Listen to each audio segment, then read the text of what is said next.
Economical स्टेटसवर असो आणि आपला महानगरपालिका तेवढाच खर्च करत असेल तर मात्र सेम न्याय दिला पाहिजे.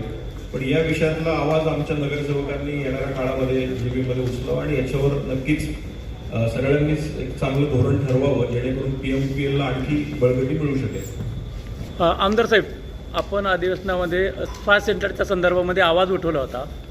स्पा सेंटरच्या संदर्भामध्ये आवाज उठवला होता आणि आवाज उठवल्याच्या नंतर आपल्याच पिंपरीमध्ये काल एक कारवाई झाली स्पा सेंटरवर आणि त्यांचे एक नव्हे तर 10 स्पा सेंटर चालतात. अशा लोकांना ताब्यात घेतल्याच्या नंतर पिंपरी चिंचवडचे पोलीस त्यांना पुन्हा अभय देण्याचं काम करतात. त्यांच्यावर कुठलाही गुन्हा आतापर्यंत दाखल झालेला आहे. काल संध्याकाळी 5च्या दरम्यान कारवाई झालेली आहे. नाही, मी पिंपरी चिंचवड आणि पुण्याचा स्पा सेंटरचा विषय घेतल्यानंतर त्याच्या 2 दिवसानंतर अनेक कारवाई पुण्यात आणि पिंपरी चिंचवडला झाल्या आणि मी माझ्या विषयामध्ये स्पेसिफिक नावं घेतली होती.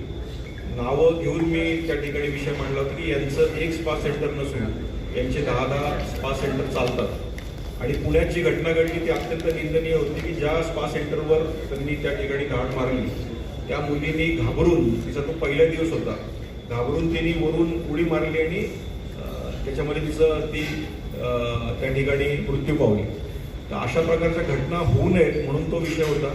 पण याच्यावर धोरण आणून असे स्पा सेंटर येणाऱ्या काळामध्ये कसे लॉक होतील आणि एकच माणूस जर वेगवेगळ्या नावाने कशा पद्धतीनं हे स्पा सेंटर चालू शकतो किंवा याला मोका अंतर्गत आणता येतंय का, अशा प्रकारचं धोरण आम्ही ठरवून त्याच्यावर कमिटी बसू असं माननीय जे राज्यमंत्री आपले आहेत गृह खात्याचे त्यांनी उत्तर दिलं आणि त्याच्यावर येणाऱ्या काळात मीटिंग होईल. पण तुमचा जो प्रश्न आहे याला मी स्वतः माननीय CPDशी बोलून याच्यावर काय कारवाई झाली आणि FIR का दाखल झालं नाही हे मी नक्की विचारेन.